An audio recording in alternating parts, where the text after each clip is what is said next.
Mi hermano me dejó sin nada, y no esperaba lo que hice después. Nunca pensé que escribiría algo así, pero necesito sacarlo de mi pecho. Mi hermano, la persona con la que crecí, con la que compartí cuarto, comida y sueños, fue quien me dejó sin absolutamente nada. Para que entiendan, mi padre falleció hace 3 años. No éramos una familia rica, pero sí teníamos algo importante, una casa, un pequeño terreno y el negocio familiar, un taller mecánico que mi papá había levantado con sus propias manos. Desde que era niño, yo pasaba horas ahí, aprendiendo, ayudando, soñando con que algún día sería mío. Mi hermano, en cambio, nunca mostró interés. Siempre decía que quería algo más grande, algo diferente. Se fue a vivir a otra ciudad, apenas llamaba, y cuando venía era solo en fechas importantes. Cuando mi papá enfermó, fui yo quien lo cuidó.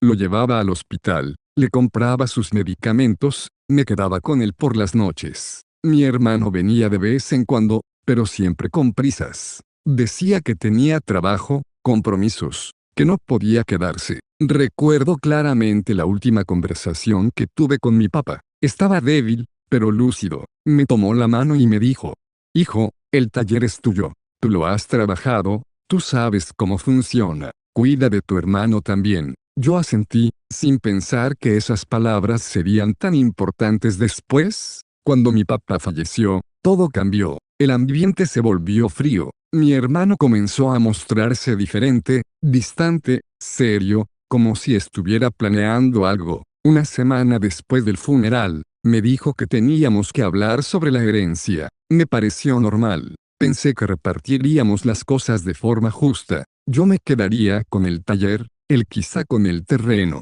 algo así. Pero entonces sacó unos documentos. Papá dejó un testamento, me dijo. Eso me sorprendió. Yo no sabía nada de ningún testamento. Empecé a leer y sentí que el suelo se me abría. Según ese papel, todo quedaba a nombre de mi hermano, la casa, el terreno y el taller.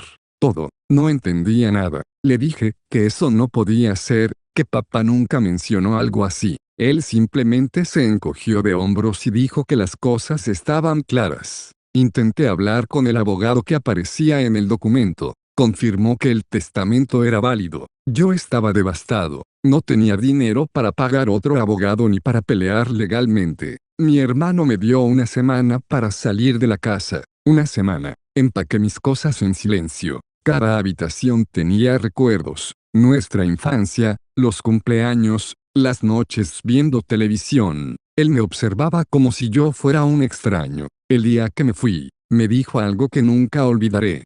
Es mejor así. Yo puedo hacer crecer esto. Tú no. Me fui con una mochila y algo de ropa. Dormí en casa de un amigo durante unos días. Me sentía traicionado, vacío, enojado. Pero lo peor era la sensación de que había perdido todo lo que mi padre había construido. Pasaron los meses. Conseguí trabajo en otro taller. Empecé desde abajo, limpiando herramientas, cambiando aceite. Era duro, pero al menos me mantenía ocupado. Un día, mientras revisaba unas facturas antiguas que había guardado sin pensar, encontré algo extraño. Recibos del notario, fechas que no coincidían con la enfermedad de mi padre. Algo no cuadraba. Mi curiosidad se convirtió en obsesión. Empecé a investigar. Fui al notario, pedí información. Después de insistir mucho, logré ver una copia del testamento anterior. Sí, anterior. Había otro testamento, uno donde mi padre me dejaba el taller a mí y la casa para ambos. El documento que mi hermano presentó era más reciente, pero fue firmado cuando mi padre ya estaba hospitalizado y medicado. Mi corazón empezó a latir fuerte. Había manipulado todo. Conseguí ayuda de un abogado que aceptó escuchar mi caso. Revisó los documentos y me dijo algo que me devolvió la esperanza. Esto se puede impugnar. El proceso fue largo. Mi hermano se enfureció cuando recibió la notificación. Me llamó, me insultó, dijo que estaba perdiendo el tiempo. Pero esta vez no me dejé intimidar. Durante el juicio, salieron detalles que me rompieron el corazón. Testigos declararon que mi hermano había llevado a mi padre a firmar el documento cuando estaba débil. Incluso una enfermera recordó que él insistía en que firmara rápido. El juez tardó semanas en decidir. Fueron las semanas más largas de mi vida. Finalmente, llegó el día. El testamento reciente fue declarado inválido. El anterior, el verdadero, era el que contaba. Recuperé el taller. Recuperé la mitad de la casa. Mi hermano perdió todo lo que había intentado quitarme. Pero lo más duro no fue eso. Lo más duro fue verlo salir del juzgado sin mirarme. Éramos dos extraños. Volví al taller.